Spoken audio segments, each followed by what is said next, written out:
الله ربنا هو الإله، له من الأسماء ما اصطفاه، الواحد الحي كذا المليك، والملك المالك لا شريك، الله ربنا هو الإله.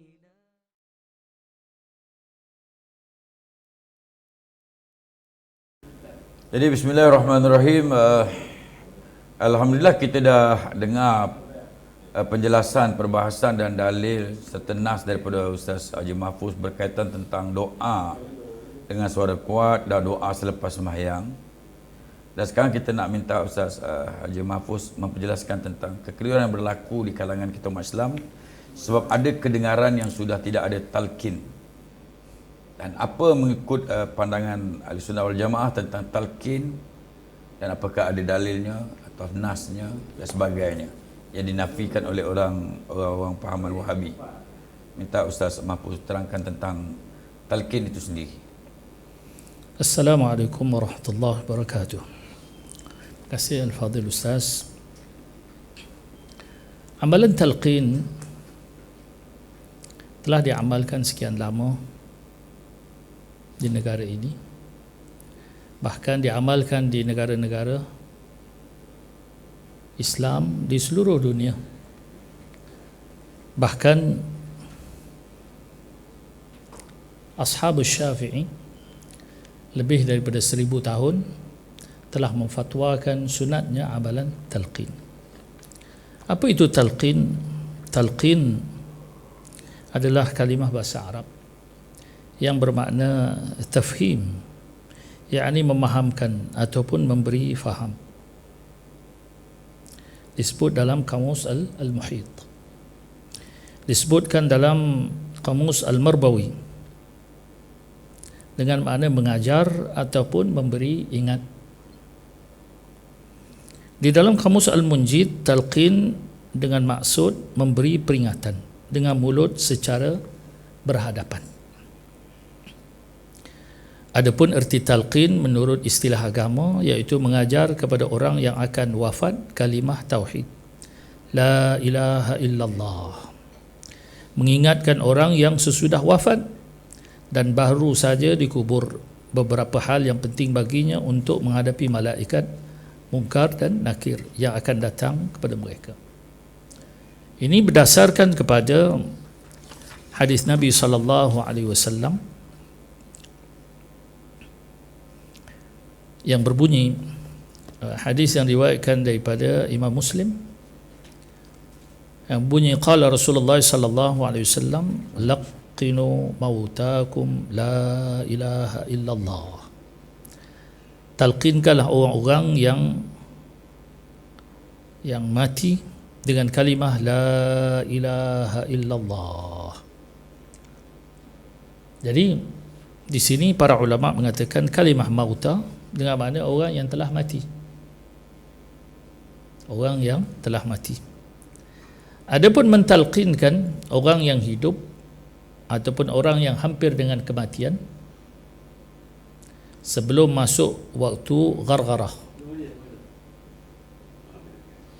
adalah dalam bentuk kiasan daripada kalimah mauta, yakni orang yang disebut mauta itu, orang yang hampir mati itu dikategorikan juga sebagai mauta, yakni orang yang telah mati. Jadi para ulama mengatakan yang lebih utama di sini jelas dalam hadis iaitu talqin untuk orang yang mati. Kalaupun orang yang hampir mati itu ditalqinkan, itu ala sabilil majaz, iaitu yang bersifat kiasan. Kerana orang yang hampir mati adalah dikategorikan juga sebagai orang yang telah mati. Baik. Jadi dalil-dalil berkaitan dengan talqin ini sebenarnya banyak ditulis dalam kitab-kitab ulama. Di antaranya hadis yang diriwayatkan oleh Abu Daud dalam sunannya عن عثمان بن عفان قال كان النبي صلى الله عليه وسلم إذا فرغ من دفن الميت وقف عليه وقال استغفروا لأخيكم وسلوا له بالتثبيت فإنه الآن يسأل. Daripada Uthman bin Affan radhiyallahu anhu berkata, beliau adalah Rasulullah sallallahu alaihi wasallam apabila selesai menguburkan mayat, beliau berdiri dan berkata kepada pengantar-pengantar yang lain, mohonkanlah supaya ia tabah menjawab pertanyaan-pertanyaan kerana ia sekarang sedang akan ditanya. Jadi sebab itulah disuruh kita menalqin orang yang telah mati. Sebelum pulang, salah seorang daripada penghantar, kalau dapat orang tua atau seorang ulama yang salih, duduk berhadapan dengan muka mayat, membacakan talqin. Boleh juga talqin itu dilakukan sebelum berdoa tadi. Lafaz talqin yang cukup dan yang paling baik adalah sebagaimana yang tersebut di dalam kitab fiqh I'anatul Talibin juzuk yang kedua pada halaman 140 hingga 141. Di dalam lafaz talqin itu selain talqin juga mencakup pembacaan ayat-ayat Al-Quran yang bertalian dengan mati dan kematian, pengajaran, ajaran, dan juga ada di dalamnya itu doa. Panjang talqin yang telah dicatatkan dalam kitab I'anatul Talibin yang merupakan kitab yang mu'tabar, 4 jilid yang menjadi pegangan ulama Syafi'i di seluruh dunia, bukan hanya di Malaysia, bahkan di seluruh dunia. Bacaan talqin yang ditulis di dalam kitab I'anatul Talibin itulah yang dibaca oleh imam-imam di ketika mentalqin di kuburan. Jadi talqin yang dibaca oleh imam bukanlah rekaan imam ataupun rekaan para ulama dan sebagainya.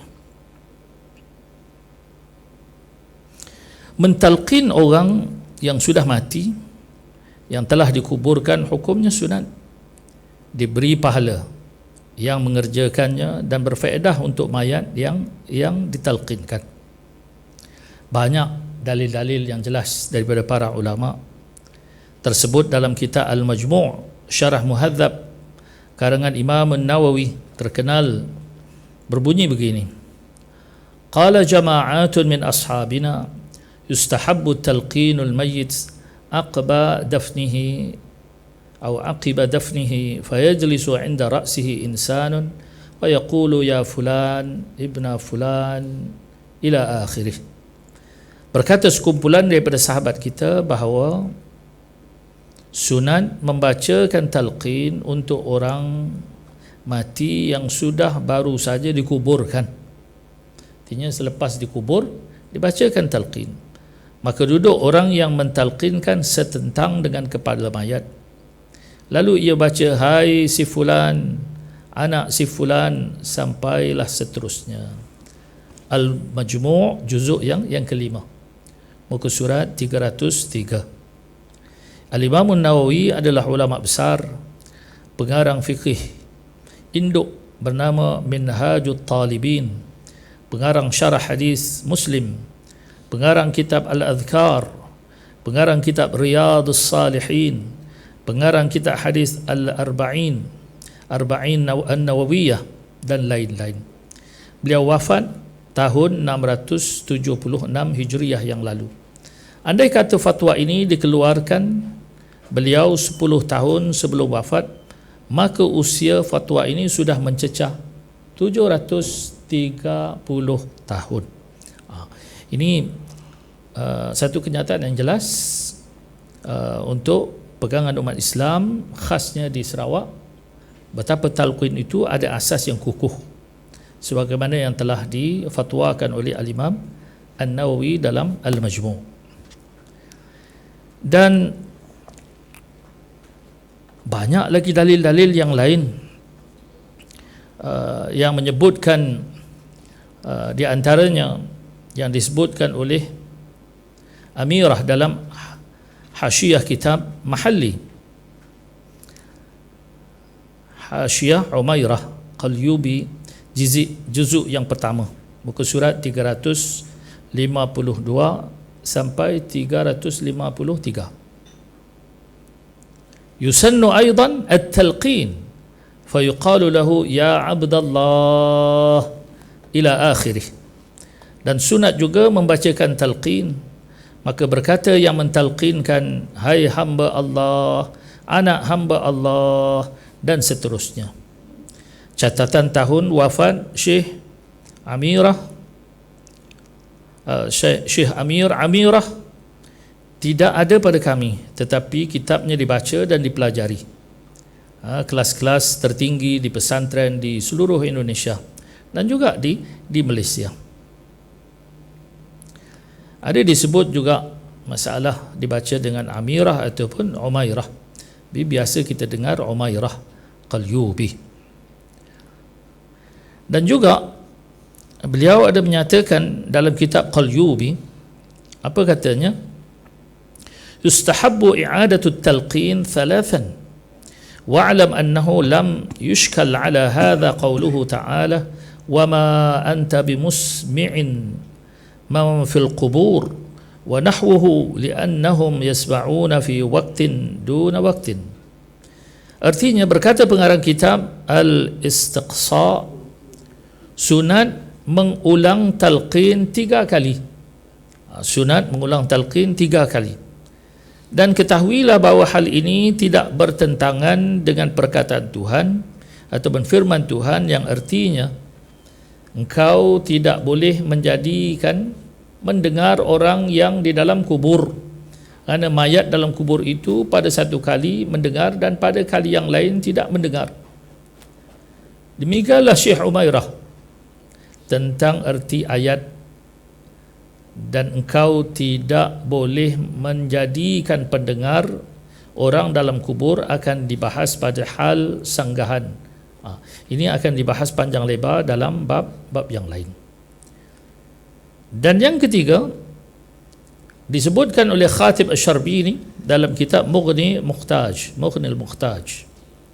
Apa kata beliau? Wa yusannu talqinul mukallaf ba'da ad-dafni fa yuqalu lahu ya Abdallah.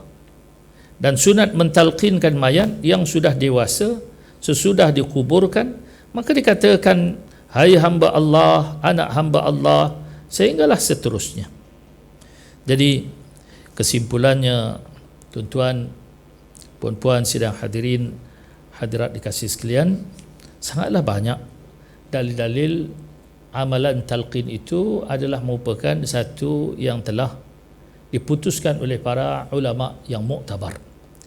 Pada hari ini golongan Wahabi menentang amalan talqin dan menganggap amalan talqin sebagai amalan yang bid'ah, dalalah, sehingga mereka meninggalkan talqin dan berceramah di atas kubur. Adakah berceramah di atas kubur ini dilakukan pada zaman Nabi SAW? Pastinya tidak ada.